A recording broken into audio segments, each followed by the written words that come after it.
train de croquer dans le fameux poulet La Rochelle quand j'ai réalisé qu'on vous a jamais raconté l'histoire du poulet La Rochelle. Je m'appelle Marie-Josée Brideau, puis je travaille avec le Taza Café depuis 2006. Là, on retourne en arrière, au début. À l'époque, le menu du Taza Café était assez limité. Fait que c'est là que j'ai mentionné qu'il y avait un petit café dans le temps, en 1999, qui s'appelait Café La Rochelle, qui avait été fait par mon frère. Puis il y avait un sandwich qui était tellement bon que des années après que ça fermait, le monde m'a demandé encore pour la recette. En jasant avec la gérante, Sonia Grondin, et la cuisinière Anne Boudreau, ils ont pogné la recette adaptée pour le Taza Café, tout en conservant le goût et le nom. À cette heure, permettez-moi de vous introduire le créateur du sandwich Poulet La Rochelle. Well, salut, Trekadi Shaila. Ouais, Jean-François Brideau. Certains me connaissent sous le nom de Wawa. J'habite au Québec, ça fait 23 ans maintenant. À Québec, précisément. Reculons en 1996, 17, 18, 19, 2000. Dans ce temps-là, j'étais un jeune backpacker.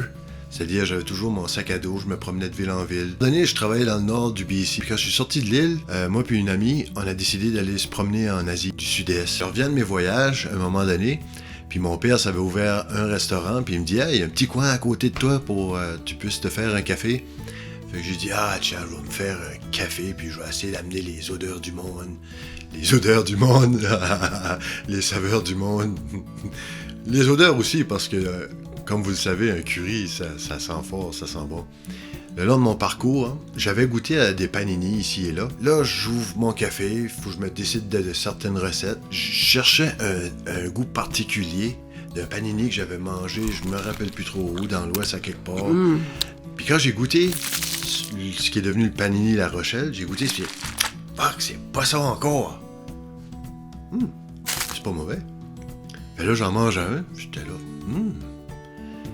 C'est plutôt bon, parce que l'odeur, les odeurs qui t'envahissent, puis l'arrière-goût qui reste un petit bout de temps, moi j'aime penser qu'un plat est bon par son arrière-goût, quand t'as fini de le manger, puis c'est cette bouchée-là que tu veux finir ton assiette avec, parce que c'est celle que tu veux garder en mémoire.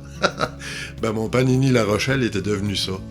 Ouais, puis c'est comme le fun de voir que le Taza Café a décidé de le garder, je suis sûr qu'il n'est pas aussi bon que le mien, mais ce qui est drôle, c'est que quand on descend au Nouveau-Brunswick, dans ma famille, ils veulent que je fasse les panini La Rochelle. Puis là, ça fait une couple d'années qu'on n'est pas descendu. Puis 2 jours passés, mon garçon a dit « Hey, papa, te souviens-tu, là, les panini La Rochelle que tu faisais là, quand on allait au Nouveau-Brunswick, là? » Je dis « Ouais, si, ben, ça fait longtemps qu'on n'a pas fait ça. Au moins 5 ans sortant. » Il dit « Ah, j'aimerais ça que tu le mettes, parce que je veux en faire à ma blonde. » Il dit « Je vais impressionner ma blonde. » Fait que 2 jours passés, on en a fait la première fois en je sais pas combien d'années.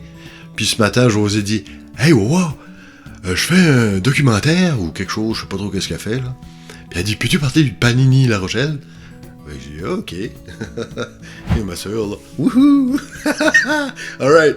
Well, salut Acadie. Puis... Live well, vivez puis. Ça vous a donné la faim? Ben, on vous donne la recette!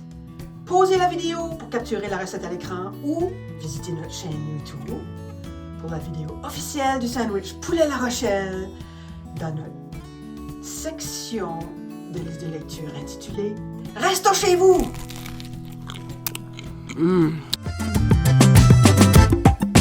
Taza Café.